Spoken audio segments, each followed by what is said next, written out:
Michigan. This is Grand Tap Business TV. My name is Pamela Keim, your host.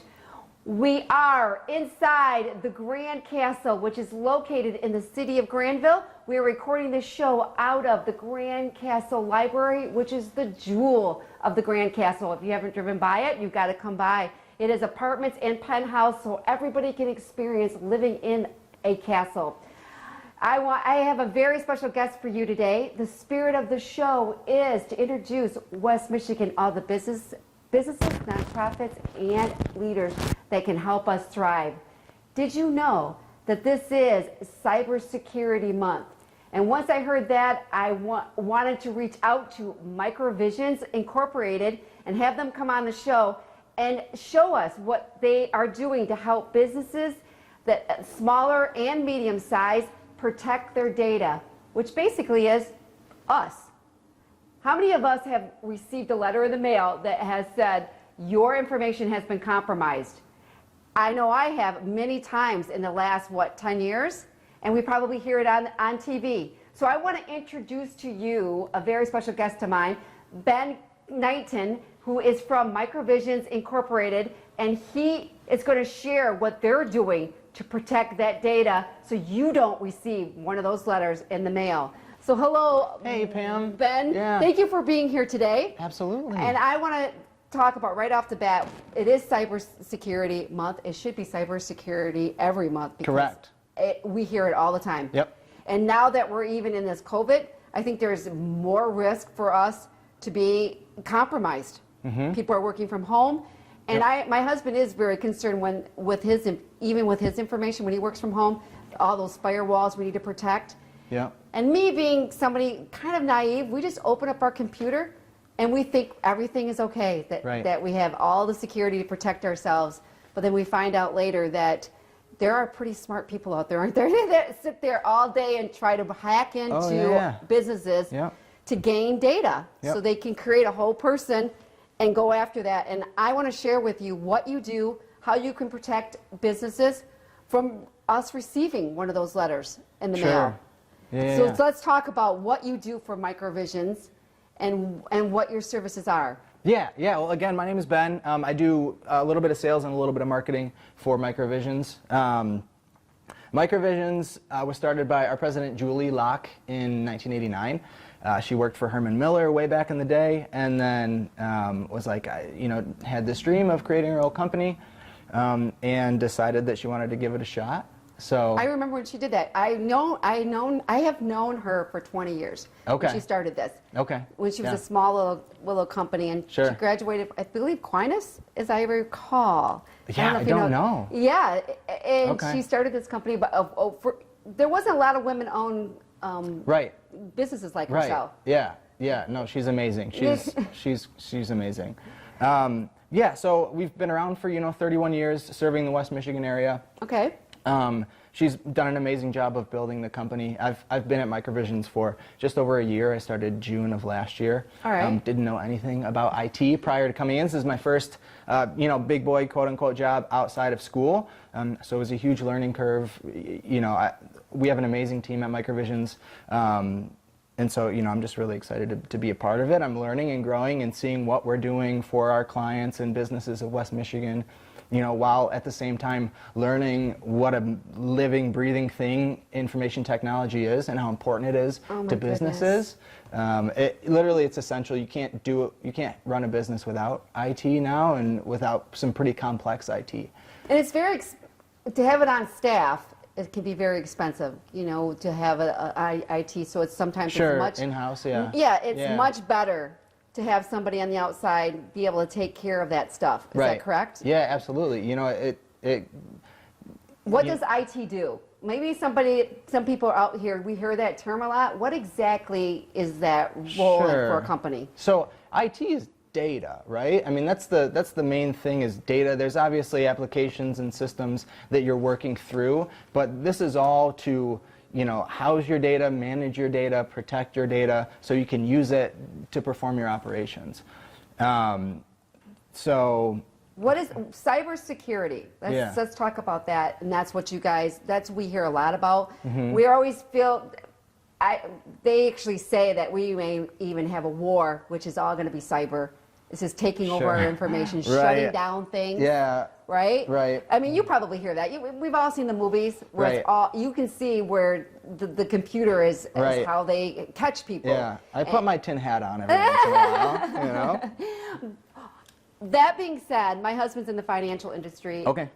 And he very much worries about protecting his members, their data. And you can share with us what havoc that can be if they're able to break through those systems that they need to have created to protect that, what they can do for a company that gets hacked into. Yeah.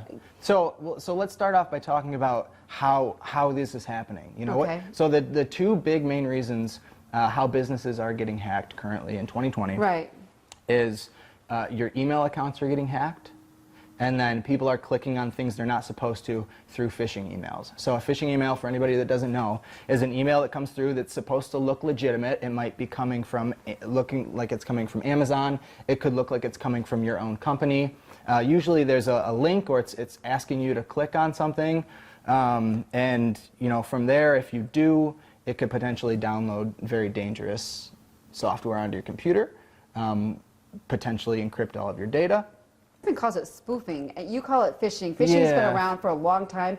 When I talked to him last night about that, he said, my biggest concern is that our members are going to get a letter from our credit union that says you need to update your information to continue to be able to use your debit card and whatever. Yeah. Now, they don't normally do that. How do you say our emails? I mean, is it because you're the wall that keeps those from coming in, correct? Not necessarily the wall, but we're the people that put the wall in place, and we manage the wall, and we make sure the wall is strong. And we make sure the wall has all of the different security features that it needs, if that makes sense. So basically, we put all of these tools and things in place to try to make your systems as secure as possible. And then we're supporting those. We're making sure all those tools are up to date, they're working correctly, they're doing all the things they're supposed to do, so that the inside, you know, so we're in a castle, so the castle walls, we're making sure all of those are strong, so the inside of the castle, the king and queen are safe. Right. Everybody that lives here, there's some kind of protection on that one.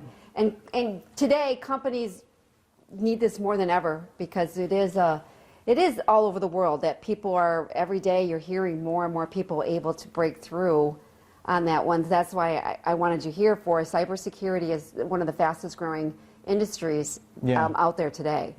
And you can see why. Because our data is so much important. Back in the day, you know, our data used to be in here, my wallet here, credit cards, license plate, you know, license. And this was so important. We used to do everything we do is to protect this. And now we live in a world where all your data is in here. And now you can pay with that. You can pay with that. With your phone. You can put it up to the card scanner, and you know. Well, you can do work. Your company's work on here. So we call it mobile device management, and a lot of what that entails is making sure your device is updated, which provides security features. Every time there's an update on your iPhone or your Android, there's security features that are pushed through. And then making sure that there are policies and procedures in place for that business, like acceptable use policy. What can you do with your phone, and what don't we want you to do with your phone? That's always good to know. Yeah, I mean, does it need to be backed up? Do you have data on your phone that if you lose your phone, it's a security risk to you, to your company? If it gets in the wrong hands and they can access your phone and the data that's on it, what are the implications of that, right? So making sure that your phone has a passcode, making sure that the passcode is a certain length for your phone. You know, if it has the face scan feature, if that can be enabled, you know, all of those things just add more security. So if somebody does take your phone, you know, they're not you, they don't have your face, so they're not going to be able to get in as easy. Talk about a little bit, what are companies concerned about today? That we know it's cybersecurity, but what are some of, I mean, is there anything specific that you see coming that maybe people don't realize that you could share with companies of what they should be concerned about? Yeah, well, like I said, you know, the two main reasons that cyber criminals are getting in and creating security breaches for companies is phishing emails, and their emails get hacked. So let's talk about phishing emails, okay? What does that actually mean? I mean, you hear that yeah, all the time. so like I sort of described it before, it's an email that looks legitimate, that's coming in, could be from Amazon, whatever, internally from your company. Microsoft. It looks like, and it's going to ask you to click on a link. If you click on that link, potentially there's some malicious software that gets downloaded. Let's say it's ransomware. What ransomware does is it grabs all of your data, it encrypts it, and so the cyber criminal has your data, it's encrypted, so that company no longer has access to that version of your data, of their data, right? You need your data to operate. So like kidnap it or something. Right, exactly, yeah. And so they say, give us $160,000 and we'll give you your data back. If you don't, we're going to keep it locked up. We might release it. We might publish it to the world. And this is all very private information. It's people's social security information. It's financial information. It's all of the information you don't want public, right? They just throw it out to the web or what? We get calls all the time from companies. Hey, we think we've been hacked. Something's funky going on with our email. We say, okay. So we do a dark web scan on them. So a dark web scan basically is a tool that we use that scans the dark web for any compromised information about that company that's on the dark web. So dark web is just, it's a bunch of nefarious activity happening, right? It's cyber criminals. It's a whole different web than the regular? Yep. Illegal activity? Drugs, there's, pretty much okay. all illegal activity. Oh, okay. And so do Yeah. you actually find companies' information on that? Oh, all the time. So, so we'll do the scan, and most likely there'll be an entire list of compromised data, usernames, passwords. Wow. Okay. Yeah. I remember somebody taking my name, this was probably 3 years ago, and say, let's see if you're on the dark web. That was before I even heard that term. Yeah. And I was nice that I wasn't.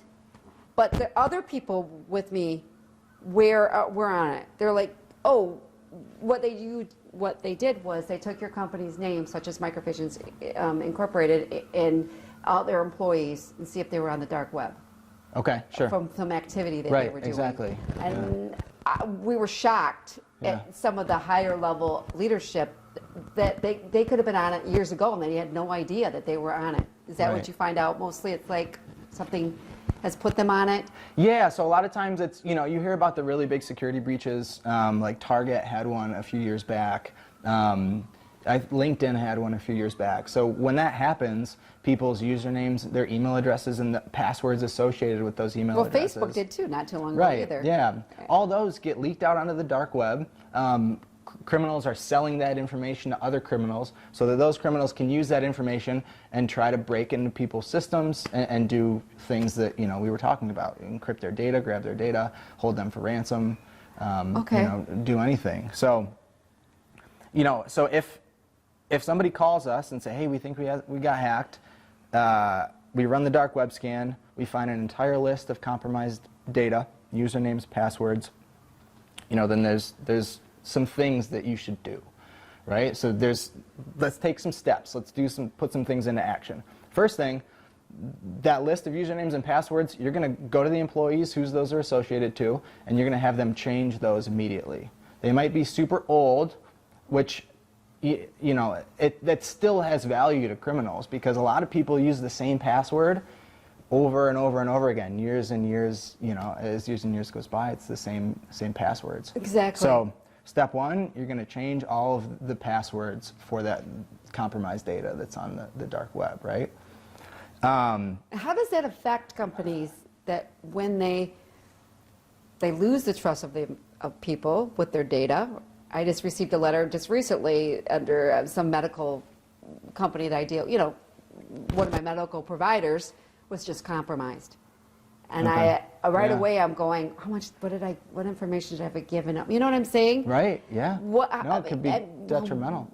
what is the most value of the trust that they're breaking Right. when they have to send that letter out Right. to compromise? Absolutely. You know? Yeah, it definitely, it doesn't do great things for your reputation No, within the no. industry. Like, what kind of program do you have, or how easy it is to hack into your system?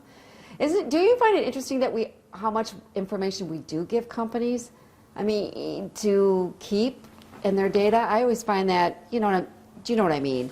And with microvisions, let's go back to the dark web. Mm-hmm. So you're able to help these companies get out of this little pickle that they're in?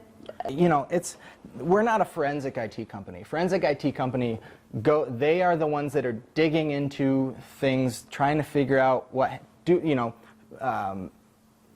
discovering the steps that led up to this breach and really digging into it to try to figure out exactly what happened. Okay. We're worried about fixing what's already happened, right? We're not necessarily worried about finding exactly how they got in. It's, okay, they're in now, let's do everything we can to make sure that we remedy the situation, that we protect your data as much as possible. Okay. Right? Save you as much money as possible. All right. So Right? So, if I was hiring you as a business, so you're sitting down with business businesses, development, yeah. You're out there talking to them.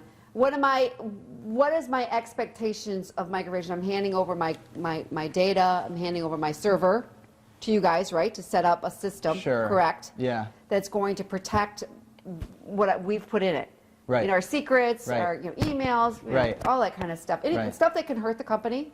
Yep. If it's, I'm not saying people are doing malicious things, but you know what I'm saying. Sure. Just No, yeah, it's a on that one, on my leaders, because you want to be able to share information amongst each other without it being taken out, and like you mentioned. right. What exactly are you providing for me to protect that? Yeah, so it takes a lot of trust, right? We operate through what we call like literally true partnerships. We want our clients to feel like we are just a part of their organization. We have a very intimate relationship with our clients. We know their business inside and out. We know their systems. We know their strategic goals. We sit down with them and we talk through what they want to see, what their goals are, how IT plays a part in making those goals happen. Building strategic roadmaps for the future, 5, 10, 20 years out. Basically help them meet their goals and what their IT situation needs to look like for that to happen. And so, Have you seen a lot happening with? Do you ask? That's the wrong term I'm using. With COVID, people are working from their home using their system. Right. Right, their programs. Right. Even though they have to tap into, but with all these virtual meetings, which is here to stay. Yeah. You get that. Do you see something that companies need to do to protect their leadership with these sharing information, talking? Because that's my biggest concern when I do these things. Sometimes I Right. forget that I forgot to hit end, Okay. and it's been on. Sure. Right. Yeah. Or how much is protected with Zoom conferences? Right. And you probably could name a bunch of them, but that's the Yeah. one I use most currently. Okay. I mean, is Yeah. there a risk here of always doing it that way? Yeah, well, no, I think the most important thing is just having an IT resource that you can go to make sure all of the necessary security things are put in place for all of your employees working remotely, right? If they need to be working through VPNs, virtual private networks. Thank you. Yeah, you're welcome. I know. And all these acronyms. acronyms in the IT industry, yeah, what is it's this? full of them, and Yeah. it took me forever to learn them too, and I'm still learning them. So what was that one again? VPN, virtual private network. Okay. Yeah, Right. so basically when you're working from home, it's creating a little security bubble around you, right? That's connecting you to your business's information, but in a secure way, so you're able to access it in a secure way. I don't know all the technical details about it, but it's an important part of working remotely. I think that's one of the things I became concerned about when I was doing all these virtual meetings. I'm not even in the financial industry like my husband is, but just what to share and once it's out there, it's out there. I mean, if it's on Zoom conference, it's out there forever, correct? Even though you don't even record it. I don't know how this all is, Right. but We have to trust Zoom, and so there's like Microsoft Teams. Yes. That's what we use. We love it. There's WebEx, you know, Zoom. They all did a great job, and thank God for all of them during COVID. They made working remote completely possible. Well, it is here to stay. It is, yeah, I think so. All right, At but least it to a is, degree. there is out there, I don't know how many, I could look up that information, how much a day, how many people are getting compromised, hacked, and it's growing. Yep. I do believe that. Instead of people walking into a bank and holding somebody at gunpoint, Sure. people are hacking into your system, Yeah. and even personally, right? You Right. and I are at risk Right. Oh, of yeah. taking over our data, but companies especially, like you said, it could literally shut them down Yep. to take them over. The correct? average ask for ransomware right now just went up 60%. And is at $180,000. So a cyber criminal breaks into your systems, they grab your data, they encrypt it, which means it's put into all this little code, right? And so You can't access it. You can't access it. It's just code. And they say, give us $180,000, you know, or we're going to publish your data. And they have a 99% chance. There's 99% of the times those criminals give you your data back when the ransom is paid. So businesses have a motivation to pay these criminals because there's a 99% chance they're going to get their data back. So these criminals have a huge success rate in seeing that return, seeing that money from these companies. And what are getting caught? They have a very low chance for them to get caught. Correct. Yeah. That's why it's growing like crazy. It could be somebody in a foreign country. Right. Oh, like you said, it could be somebody down the street in, Right. in a basement. You have no idea where this is coming from. It's a lot of people think, you know, we're just a small company in West Michigan. That why do they care about our data? That's the whole point. Is that's been the attitude recently of a lot of small businesses. Is they're not going to want our data. Like, we're too small. We're not going to be the target for them. But that's exactly why. We don't have anything. I'm a window Right. company. I Right. don't have anything. But could you imagine? You can't imagine open up. Like I said, I mean, Julie made it so easy for us just to open up our database. She helped us in a nonprofit, and when that was down, we were back to the old way of looking up files. Right. And how long can you do that? You know, you got to figure out how long you can do that. Can you be down for a day? Can you be down for 2 days? Can you only be down for an hour before your entire operation, you know, is at risk, and you're at risk of losing clients and gaining new clients, and what that looks like? And so that's IT and securing your IT. There's a million different things you can put in place. It's all about mitigating risk. It's how much risk you want to take on. If you want to take on the least amount of risk, we have the tools to be able to do that for you. Okay. Right? Right. And there's all these different things. Foundationally, you know, make sure you have a business class firewall. If you're an enterprise level company, you need to have a business class firewall. A firewall is at the very foundation of IT security. It's like, it's basically a gateway that filters things coming into your network from the outside, right? So think of it as like a gate on the outside of your house. It's the window kind of protecting us Right, from exactly. the elements outside. Yeah, so coming. Not having a firewall is like leaving your doors and your windows open at your house and telling all your neighbors you're going on vacation. I'll see you later. We're going to the Bahamas. We'll be back in 2 weeks.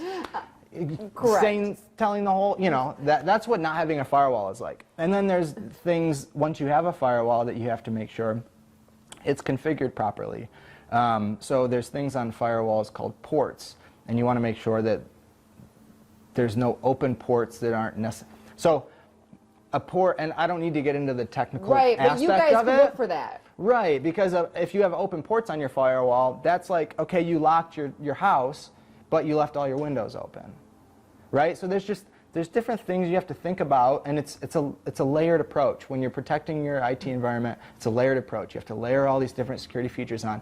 You can't just lock your doors of your house but keep your windows open. You can't, you have to, and the more security things you layer on, you lock your doors, you lock your windows, you have a camera system in front of your house, you build a moat around your house, you get dragons to protect the, Right. They're not going to, they're going to pass you by and go to your neighbor. Right. Because that looks like a little complicated. Isn't that what you want to do? Yeah. You want to pass your company by and go to somebody else is a lot easier to do. Right.